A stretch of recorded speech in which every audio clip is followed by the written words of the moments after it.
All right, you guys. So this is our first reading for the second week. I'm going to talk about some vocabulary words first. There's a lot of words in here that I'm not sure if you're going to know. So the first one I'm going to talk about is treasonous. So when we hear the word treasonous, what treasonous means is that you're guilty of a crime by betraying or going against your country. Succession, it's right in our title. If something is to succeed or if there's a succession, it means to withdraw or to go away from. Um, Now, we've talked about popular sovereignty. We talked about it last week. So popular sovereignty is when the elected officials, the government, they have to make the laws on the will of the people that elected them. So if the people say this is what we want, that's what the government's supposed to do. But fundamental sovereignty is where the power of the government by the government is the ultimate power. Okay, so there's a difference. Popular sovereignty is when the government has to listen to what the people want, and fundamental sovereignty is when the ultimate power lies within the government. It's going to talk about inaugural speech.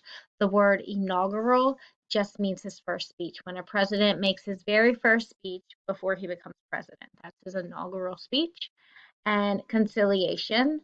A conciliation is bringing two opposing sides together to come to a compromise. Okay, so let's read this and we'll talk about each paragraph as we go. Succession leads to war. How did the Civil War begin? Succession in the Confederate States of America. Abraham Lincoln was elected president in November 1860. In the months before Lincoln's March 1861 inauguration, talk of Southern secession became more common. The theory of succession argued that states that had ratified the Constitution had not given up their fundamental sovereignty or authority to govern themselves. As a result, they were permitted to leave the Union and return their full sovereignty. Just as nullification supporters had argued during the 1830s, secessionists saw the Union as a compact of states rather than as a creation of the people. In his annual address to Congress at the end of 1860, President James Buchanan announced that he would not act against rebellious states, although he rejected the theory of secession. Buchanan believed the federal government had no power to prevent states from leaving the Union.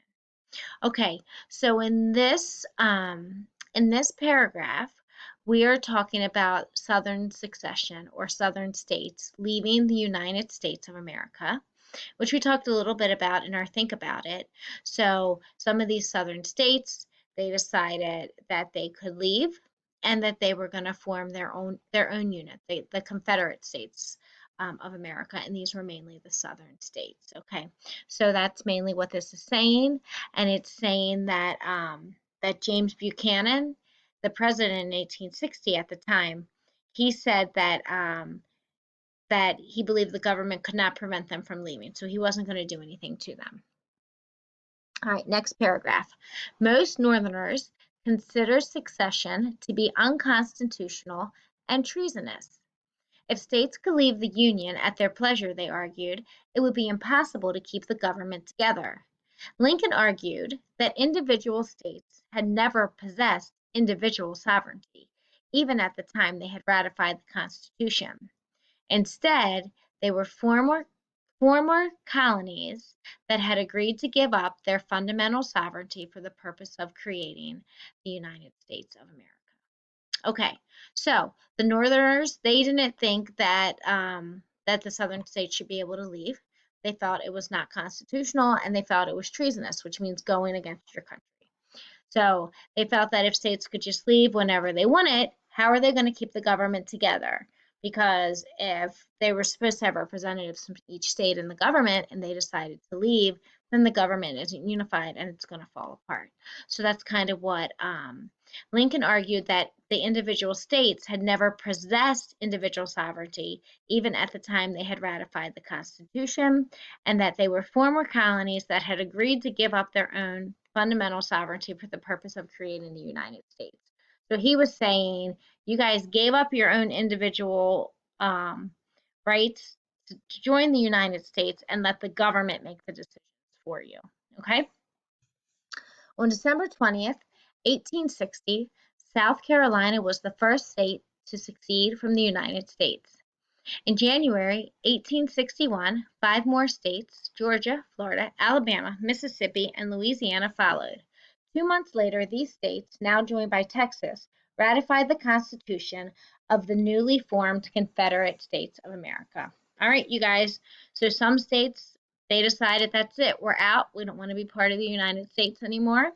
The first state to leave was South Carolina, and then Georgia, Florida, Alabama, Mississippi, and Louisiana.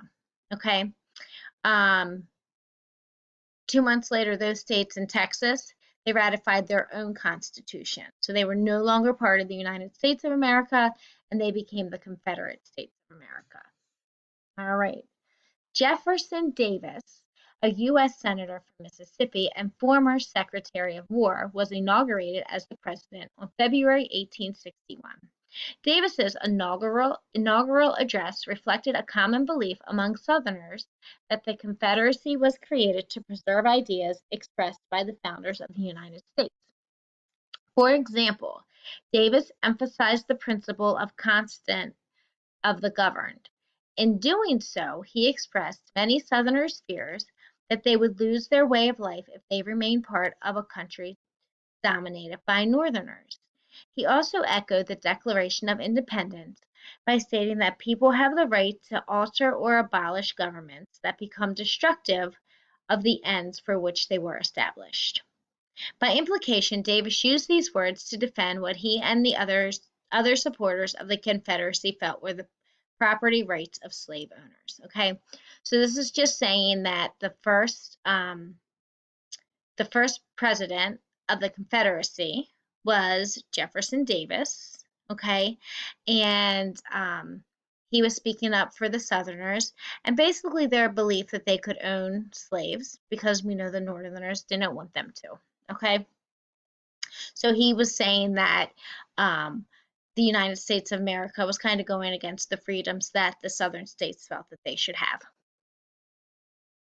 2 weeks after Davis began his term, Lincoln was inaugurated as the 16th President of the United States. You might recall that Lincoln had been elected because the majority of voters wanted to keep the United States together and to keep slavery from spreading to newly admitted states. In this inaugural address, Lincoln focused on his support in the North without condemning the seceding states in the South. His address avoided mentioning the Republican Party platform, such as closing the slave trade, preventing slavery in new territories, or interfering with slavery in states where it existed. Instead, he drew inspiration from the Constitution and its overall goal to establish a more perfect union. He emphasized that liberty does not require destroying the government, to which Lincoln has sworn to preserve, protect, and defend as president. Okay, so Lincoln became the 16th president, and he was elected because the majority of the voters wanted to keep the United States together.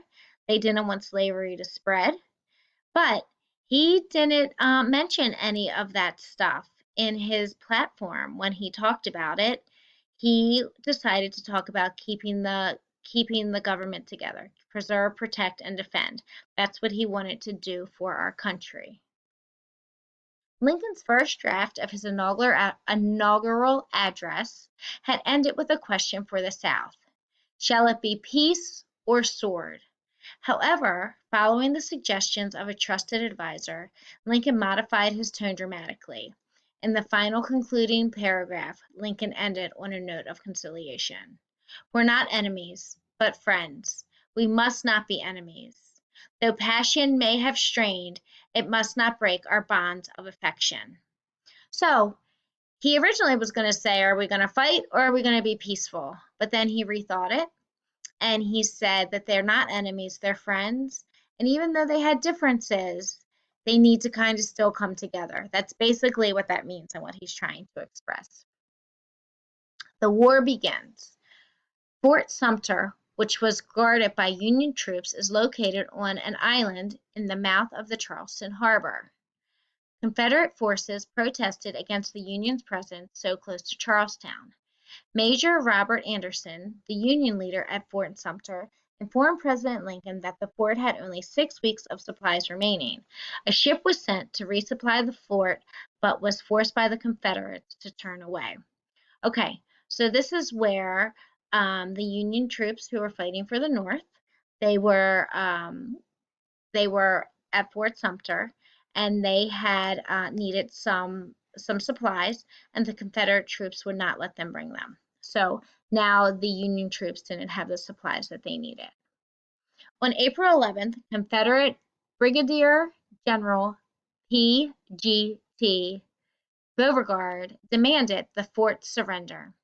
Major Anderson refused. At 4:30 a.m. on April 12th, Confederates began firing at Fort Sumter. Their assault continued for 34 hours. Abner Doubleday, the man erroneously credited with inventing baseball, was second in command of the Union forces at Fort Sumter. Doubleday ordered the first Union gunfire of the Civil War. Despite the exchange of fire, no one was killed in the battle. Anderson surrounded the fort on April 14th. The first battle of the Civil War was a Confederate victory.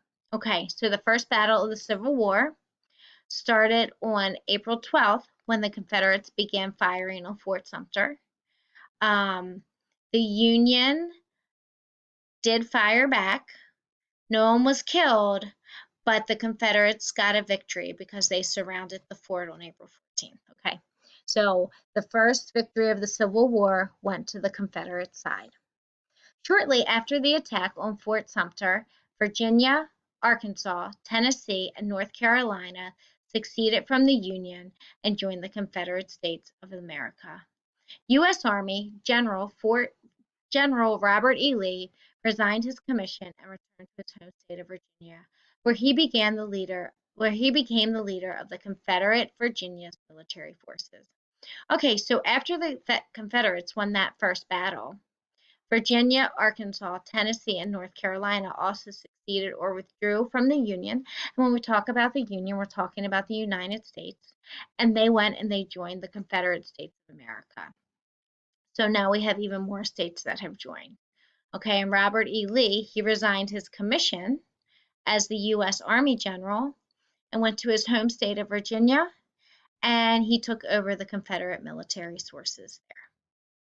Okay, if you have any questions, you can contact me during my office hours. See you guys soon.